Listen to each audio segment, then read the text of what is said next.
Chers amis passionnés, bonjour et bienvenue sur Essai Libre. Très heureux de vous retrouver pour une nouvelle vidéo. J'ai décidé d'aller voir Aurel Automobile.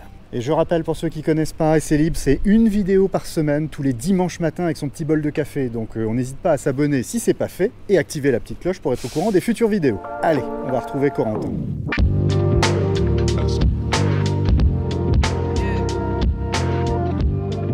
Il est là, Corentin, Aurel Automobile.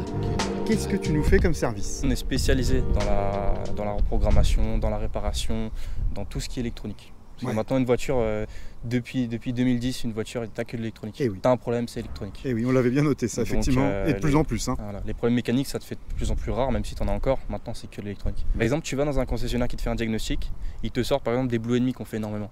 Il te sort petit boîtier Blue, tu vas voir la facture. Chez Fiat, c'est en moyenne, c'est 800 000 €, ça dépend. Ça dépend du Fiat auquel tu vas, c'est encore... Alors, quand tu dis boîtier Blue pour expliquer aux gens, c'est propre à la marque Fiat? C'est propre au groupe Fiat. Groupe Fiat, donc il y a du Alfa. Voilà, il y a du Alfa, c'est monté sur des Giulietta, c'est monté sur beaucoup de marques différentes. Monté... Après, par exemple, c'est monté sur les Peugeot aussi, les beepers, mais uniquement les beepers. Ah bon? Ouais, ah oui, d'accord. Sur les Peugeot beepers, c'est monté sur l'Ancia, mais l'Ancia Ypsilon uniquement, tu sais pas pourquoi. D'accord. Voilà, par contre, les Fiat, toutes les Fiat 500. Fiat 500, beaucoup.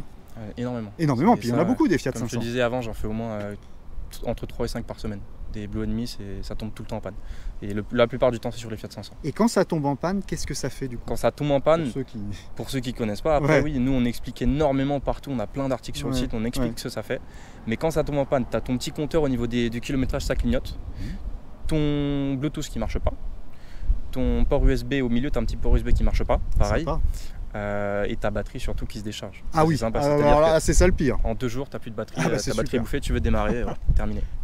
Et donc en général, les clients, ce qu'ils font, c'est qu'ils vont aller chez Fiat, Blue 9, 800 € avec programmation, alors que la programmation c'est ridicule, hein. Tu rentres le numéro de châssis, c'est terminé. Donc voilà, mais nous en tout cas, ça on les répare.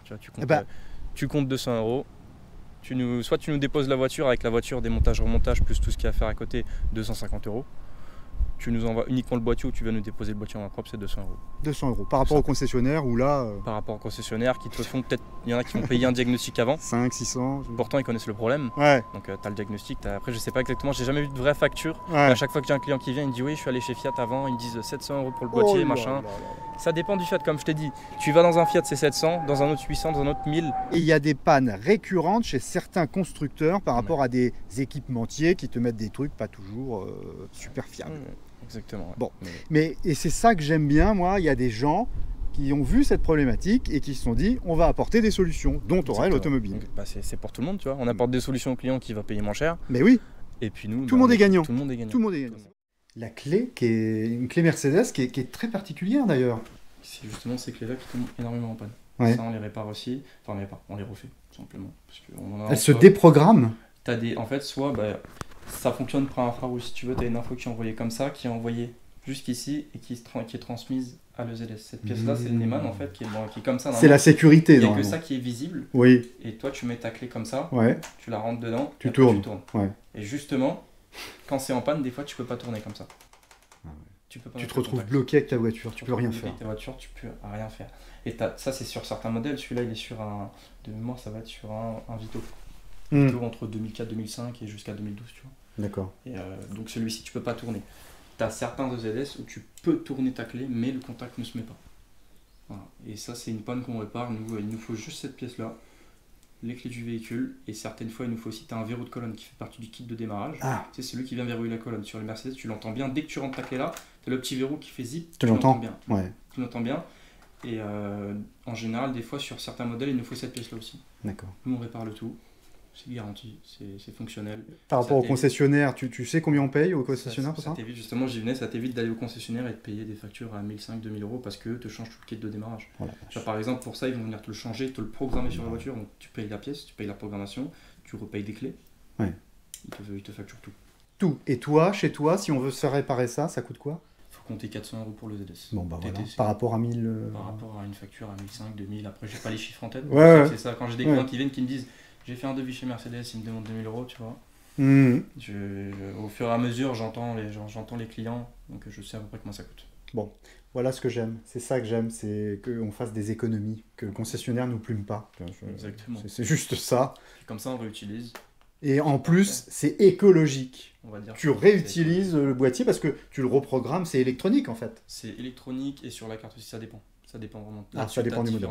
Tu peux avoir une panne aussi mécanique? Oui, tu peux avoir des pannes mécaniques, tu peux avoir des composants, il y a beaucoup de pannes différentes.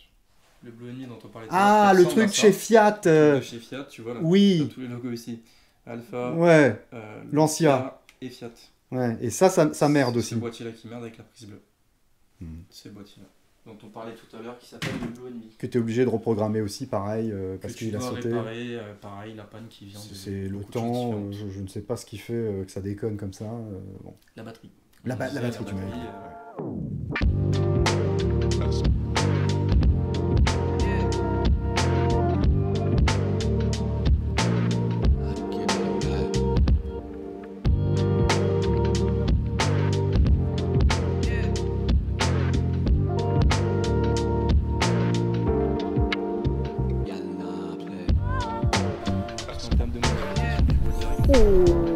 Oh là là là là là là. Mais elle est belle cette admission, mais c'est énorme. Ouais. Oh là, faut... diamètre, je sais même plus quel diamètre. Ah non, mais c'est fou. Ça respire bien. Tu l'entends très très bien cette admission là. Franchement, sur une RS3, moi je conseille direct cette admission. C'est impressionnant. Et ça rentre. Ça, c'est la boîte à air d'origine ou c'est. Non, c'est vraiment. C'est modifié. Tout est modifié. Tout est modifié. En fait, tu vois, il y a tout ça qui vient se rajouter et qui est modifié. Ah ouais, mais elle est magnifique. Ça, c'est encore d'origine parce qu'en fait, tu as l'air qui rentre comme ça. Ouais, et ça vient lui donner ça. Voilà. Ouais. Et après, ça va te rentrer directement. Eh ben, dis donc. Et c'est quoi? C'est un 5 cylindres ou? C'est toujours. Ouais, c'est un 5 cylindres ce moteur. Ouais.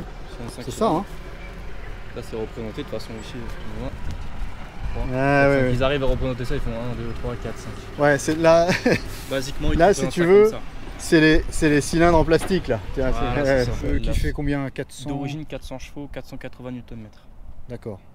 Bon. Là, on est venu ajouter un petit peu de piment à tout ça. Aurel Automobile a la compétence de faire de la reprogrammation par rapport à sa carto. Exactement. Et là, vous êtes monté à 600 chevaux. Là, on a fait un stage 2, on a mis toutes les pièces pour. Donc sur ce moteur-là, c'est un Daza déjà à savoir. D'accord. Le Daza, en fait, il a été fabriqué en 2017. Les RS3 qui sont équipés d'un Daza, c'est soit 2017, soit 2018. Daza, c'est la référence du moteur? C'est la référence, en fait, c'est le code moteur. Et par la suite, ils sont passés à DNWA. C'est un moteur qu'ils ont changé certaines pièces dans le moteur. Ouais. Donc, il monte un petit peu moins et surtout, il y a un FAP, donc beaucoup moins de bruit déjà d'origine. Ah. Il y a un FAP qui va te... Le FAP, c'est vraiment une des pièces qui t'élimine le bruit. Ouais. Mais le plus, vraiment. Et ça, vous l'avez viré, le FAP? Non, le FAP, ça, on l'a pas viré parce qu'on n'a pas sur ce moteur-là. Sur ce code moteur, t'as pas de FAP. Ah, d'accord. C'est pour ça que c'est un code moteur il est très recherché parce que t'as pas de FAP d'origine. Donc le bruit est beaucoup mieux. Ouais. Et surtout, celui-là, il prend bien. Il est résistant, il prend bien la puissance. Après, là, on a respecté au niveau des limites du moteur parce qu'en interne, on n'a changé aucune pièce là. En interne, c'est tout d'origine. D'accord. Mais c'est un moteur qui a été testé. Il y a toujours. Il est élastique. Quand ça sort, il y a toujours des gens qui s'amusent à tester les limites. Le premier qui casse, il sait à combien il a cassé. Voilà. Ouais. Ils connaissent les limites. Nous, on est à 600 chevaux à l'heure actuelle et 700 Nm. Tu es dans les limites. Ouais. Tu peux pas casser avec ça. Après, il faut respecter. Tu pars pas en première. Tu fais pas de launch control. Parce que là, dans ce cas-là, c'est plus ta boîte. Tu vas solliciter tout le reste. Ouais. En fait, c'est plus tout le reste derrière qui va prendre. Qui va prendre cher. Tu as toute la transmission. Dès que tu fais des launch control, déjà d'origine, c'est pas top. Mais en plus, avec 600 chevaux là, tu es sûr que tu vas casser. On va faire plusieurs launches. Voilà. Ouais. Mais bon, après, quand t'en as besoin, t'en as sous le pied. T'en as beaucoup sous le pied. T'en as beaucoup sous le pied. Ça marche très très bien. Ah bah oui, et on a tout fait pour, du coup, comme je te disais, t'as l'admission là qui est visible. Et tout le reste d'invisible, en fait, si tu veux, t'as juste devant le turbo il est derrière là, juste devant, par là-bas. T'as une petite pièce aussi à l'entrée du turbo pour augmenter le diamètre, pour augmenter en fait l'arrivée d'air. Ça s'appelle l'inlet du turbo. T'augmentes le diamètre, t'augmentes l'arrivée d'air. Tu lui donnes plus d'air à... Voilà, tu donnes plus d'air au turbo pour qu'il puisse avoir plus d'air, qu'il soit plus impactant, qu'il y ait plus de pression. Là, je sais plus à combien on est en termes de pression au niveau du turbo. Je crois qu'on est à 2 bar 5 en tout, je crois. 2 bar 5, 2 bar 7, je sais plus. Je sais plus exactement. En tout cas, plus que celle d'origine. Voilà, plus que celle d'origine, ça c'est évident. Et dans les limites, toujours, on peut pas casser avec ça, c'est pas possible. T'as ça, t'as aussi l'échangeur qui vient permettre de refroidir les températures d'admission. Là, il est beaucoup plus gros. J'ai des photos aussi, j'avais pris des photos quand je changeais l'échangeur. D'accord. Mais il est beaucoup plus gros. D'accord. Comme ça, tu refroidis beaucoup mieux les températures. Donc stage 2, l'équivalent d'un stage 2. Donc stage 2 et tu as un décata aussi, très important. Dès que tu fais un stage 2, tu décata ou tu mets un cata sport. Voilà. Nous, on s'embête pas, tu décata. La sonorité est merveilleuse là-dessus. Parce qu'en plus, c'est une voiture, tu as des clapets au niveau de l'échappement à l'arrière. Tu peux ouvrir ou fermer. Tu as un bouton d'origine, en fait, c'est quand tu changes les modes. Quand tu mets en mode dynamique, normalement les clapets, ils sont pas ouverts quand même à 100%. Nous dans la cartographie, on a fait tout sur mesure. Dès que tu mets en mode dynamique, tes clapets sont ouverts à 100%. C'est quelque chose qu'on peut faire aussi sur beaucoup de modèles qui sont équipés de clapets. De toute façon dans le carton on peut tout faire, vraiment on peut quasiment tout faire. Et là du coup dès que tu mets en mode dynamique, ou même si moi je mets le mode personnalisé et que je mets la sonorité en mode sport, j'ai les clapets qui sont ouverts à 100%. Par contre quand je ferme les clapets, une voiture de tous les jours, tu peux rouler tranquille avec. Ah ouais, elle fait pas plus de bruit que ça. Fenêtre fermée, c'est une voiture. On va voir la différence, tu vas nous faire écouter. C'est merveilleux, franchement c'est une très bonne voiture. Alors, je pose la question, ça coûte quoi si tu veux refaire comme ça une cartographie moteur, une préparation sur une préparation, sur un simple stageant, donc c'est-à-dire pas besoin de pièces. Donc le client vient, me demande juste d'augmenter la puissance, que ce soit pour consommer un petit peu moins, parce que plus tu as de couple, moins tu vas consommer. Donc que ce soit pour consommer un petit peu moins, ou pour avoir plus de puissance, pour pouvoir doubler plus facilement, etc. Il n'y a pas besoin de pièces. Donc tu vas juste travailler sur la cartographie. Là-dessus, on est sur un prix d'entrée de gamme, on va dire, on est sur 300-350 €. Ça va, c'est pas si excessif. Je m'attendais à plus, moi, tu vois. Bah après, tout dépend du modèle qu'on nous ramène. Tu vois, plus le modèle, déjà les diesels, ça va être un petit peu moins cher. Plus c'est récent, plus ça va être cher parce que plus c'est compliqué, plus on doit soit démonter le calculateur, ça passe moins par la prise quand c'est récent, etc. Donc plus c'est récent, plus le prix va augmenter forcément. Mais en entrée de gamme, on est à ça, 300. D'accord, et donc là, tu augmentes de combien de chevaux pour ce prix-là? Tout dépend du modèle. Ça dépend du modèle. Il y a des modèles qui vont moins prendre que d'autres. Si tu as un moteur sans turbo, tu prends un petit peu moins forcément. Si tu as un moteur avec turbo, tu prends plus. Voilà. Les diesels, je sais que ça prend bien. Diesel, ça prend beaucoup de couple surtout. Le couple, c'est ce qui te permet de bien dépasser la reprise. Voilà, c'est ça. C'est ce qui te permet vraiment. Et le diesel prend beaucoup plus de couple. D'origine, ça développe plus de couple, un diesel. Et en reprogrammation, tu prends. Dès que tu reprogrammes un diesel avec un turbo, au niveau du couple, tu prends au minimum 50. Mais en termes de cartographie, au minimum pour un stage 2, si je parle juste de la carto, on est sur 600 €. D'accord. Au minimum. Bon. Eh bien écoute, il va falloir ressentir un petit peu ce travail. Et autre chose aussi, c'est l'éthanol, qui est beaucoup démocratisé. Ça, c'est une question intéressante. Ça, c'est intéressant. Programmation pour accueillir l'éthanol. Voilà. Nous, on ne travaille pas par boîtier, on travaille dans la cartographie. On modifie en fait certaines valeurs pour que la voiture accepte l'éthanol aussi bien que l'essence. Donc on fait des cartographies flexuelles pour que la voiture puisse rouler, peu importe, tu peux t'amuser à la pompe, mettre de l'essence, de l'éthanol, tu fais ce que tu veux, la voiture s'adapte toute seule. Elle va s'adapter en fonction des critères que tu auras mis. Exactement, elle s'adapte toute seule. Là tu fais une reprogrammation éthanol, là-dessus on est au minimum à 450 €, peu importe la voiture. Après tout varie, ça varie pareil en fonction de l'année de la voiture, etc. Mais tu fais une reprogrammation 450 €, tu vas aller à la pompe, tu vas payer l'éthanol. Nous dans le coin en ce moment c'est 0,7. Tu vas le trouver à moins de 0,7 même. Alors que tu es au samplon 95-98, tu es à 1,7 € au minimum. C'est ça. Donc tu vois la différence, tu as 1 € de moins par litre. Bien sûr, 1 € de moins par litre, c'est vite remboursé. Surtout que là on est sur des cartographies et pas un boîtier. Un boîtier c'est plus cher.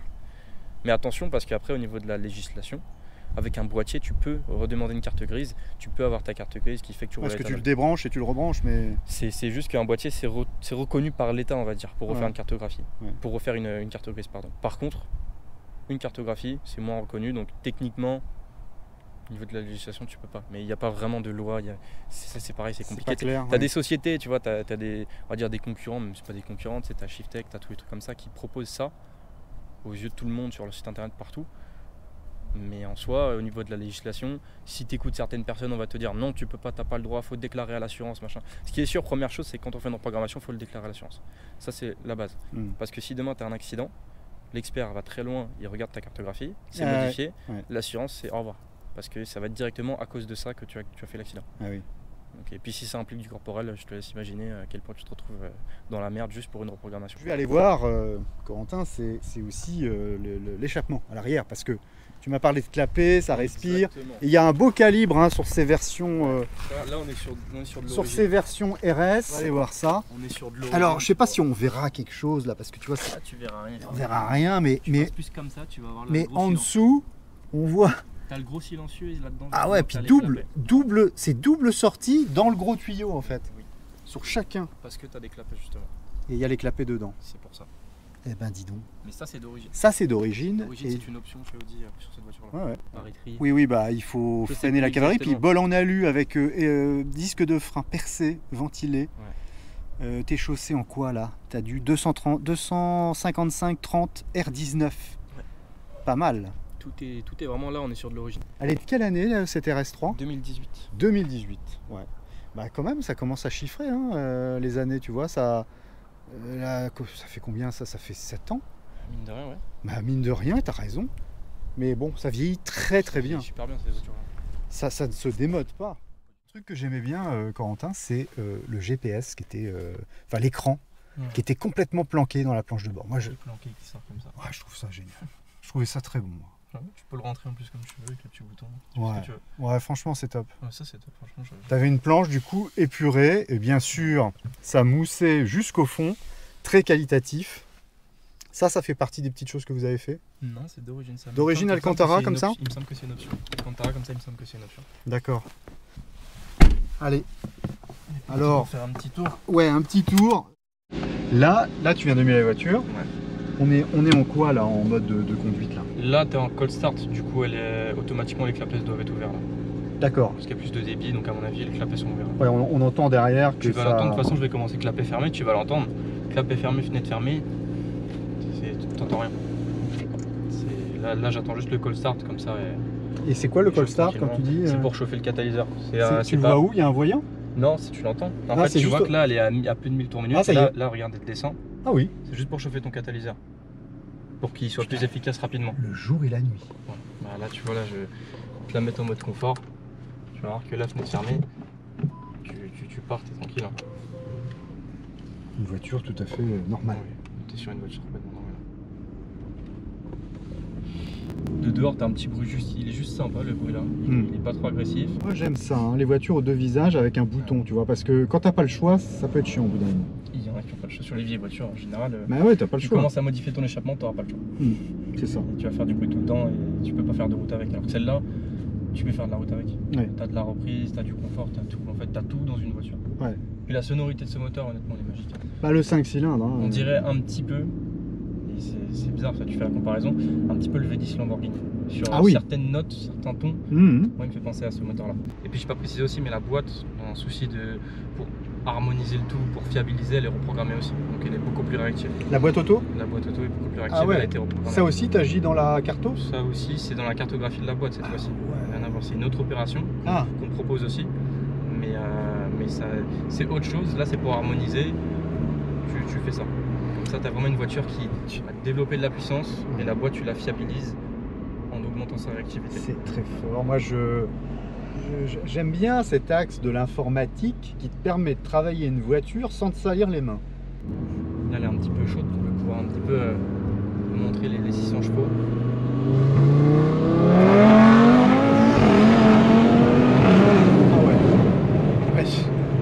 Oui, on est énervé, oui. Bah, c'est effectivement le coup de pied au cul, mais on est de niveau un peu supercar là, hein, les 600 chevaux.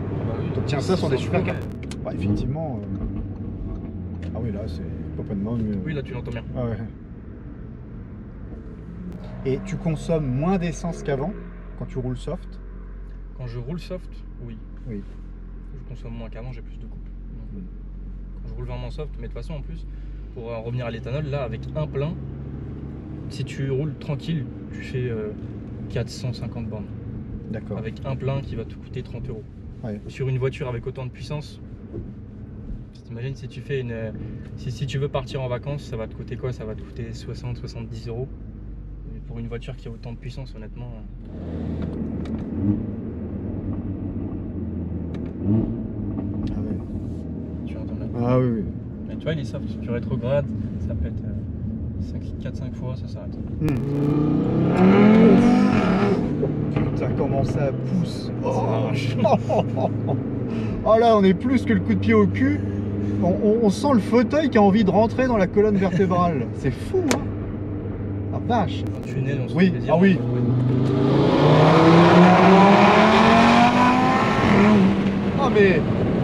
Ah mais maintenant je comprends quand tu me parles du V10. Tu vois, mais, non mais je suis d'accord. Il y a des sonorités pareilles. Mais je suis d'accord, carrément. Il y a des petites sonorités, tu vois, t'as un demi V10. Mais je comprends. Moi qui ai essayé un peu tous les V, tu vois, du V12 jusqu'au V6. T'as des sonorités pareilles, c'est pour ça que j'adore ce moteur. Extraordinaire, hein. C'est impressionnant quand même, hein. Ouais. C'est ouais. Tu sens bien vraiment le pied au cul, la reprise, tu la sens très bien. Ouais.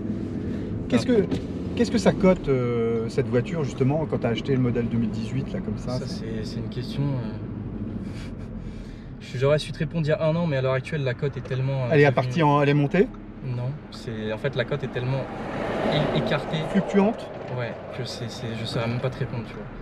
On a une cote qui descend au plus bas. Tu as certaines voitures comme ça qui se vendent 30, 38, quelque chose comme ça. Et tu en as d'autres qui sont affichées à plus de 50. Toi, tu as une cote avec plus de 10 000 euros d'écart. D'accord. Mais moi, je pense que cette voiture-là, comme ça, cote dans les environs de 46. Ça doit être, pour moi, la réelle cote, c'est environ 46 000 euros, une voiture comme ça.